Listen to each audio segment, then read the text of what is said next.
allez bien. Donc on se retrouve pour une vidéo pour Custo Déco. Donc j'ai envie de créer une pocket en shaker. Mais je ne sais pas si mes sequins vont se voir. Donc au pire, si ça se voit pas, bah, ça sera qu'une pochette, hein, tout simplement. Et je vais venir l'embosser avec des plaques comme ça. Donc j'ai pris les petits points ou les cœurs parce que je sais toujours pas laquelle je vais me servir. Donc, par contre, quand je vais faire ma pocket là, il va falloir que je fasse attention au niveau de la taille. Donc c'est les plus grandes. Parce que vous avez deux tailles sur Artemio. Pas sur Artemio, c'est de chez Artemio, mais sur Custo Déco. Celle-ci, au niveau de la largeur, vous êtes à 12,7. Et au niveau de la longueur, alors je prends pas tout au bout. Donc vous êtes à 18. En fait, ici, vous avez la petite languette. Je sais pas si vous verrez pour l'ouvrir. Donc elles sont très grandes. Je trouve que c'est vraiment bien qu'elles soient grandes. J'ai pris donc les embellissements. Et forcément le papier calque. Donc il est vendu par 20. Et je trouve qu'il est très bien. Vous êtes à 135 grammes.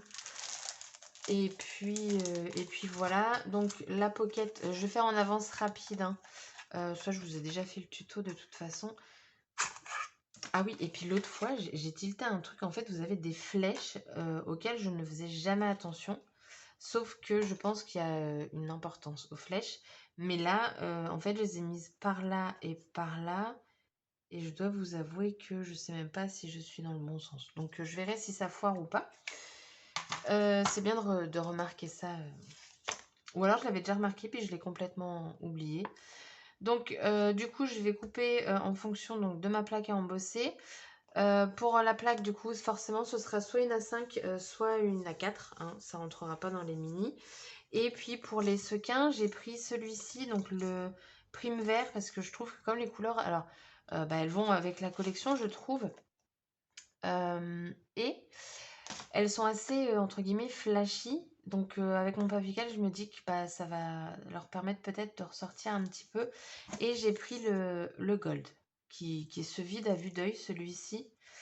Mais voilà, il va falloir, je pense, à en racheter.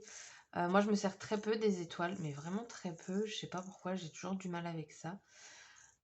Donc voilà, pourtant, je pourrais en mettre dans les shakers. Et là, ouais, pourquoi pas en mettre. Ouais, mais ils sont pas très roses. Enfin bref.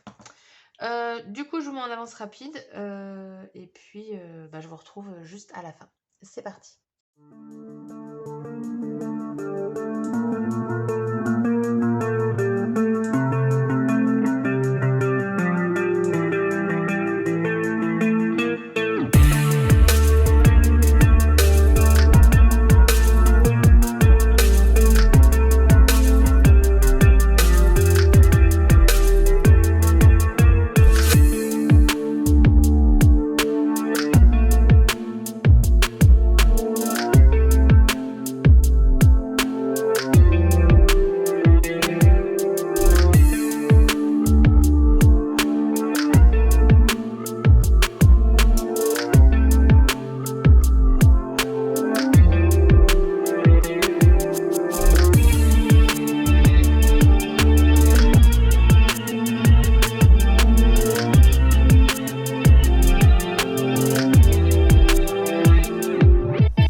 voici donc ma petite pochette shaker. Alors ça se voit bien, enfin c'est un peu flou, vous verrez pas beaucoup. Je vous le prendrai en photo, mais c'est très bien comme ça, ça adoucit le rose qui est assez quand même pétant au niveau des sequins. Et vous voyez pas comme je le vois, c'est quand même dingue ce que fait un téléphone. Pour les petites gouttes, j'ai utilisé les feutres aquarelles de chez Zig. Donc pour info, c'est le numéro 230, le pâle rose, et le numéro 036, le deep blue. Voilà. J'ai mis du deep blue, pourquoi? Pour qu'il y ait un petit peu de autre que du rose. Voilà, voilà. Et dans les sequins, j'ai rajouté du blanc, pareil, pour pas qu'il y ait que du rose. Et j'ai mis les petits cœurs. J'ai hésité à mettre les étoiles, mais je l'ai pas fait. Et là, je me suis resservie en fait de la découpe que je me suis servie pour une création d'avant. Donc voilà. Donc ça, vous pouvez les mettre dans des Happy Mail et tout, petites créations fait maison, c'est toujours sympa. Et voilà. Du coup, la vidéo est terminée. J'espère que celle-ci vous aura plu. Je vous dis à bientôt pour une prochaine vidéo. Bye bye.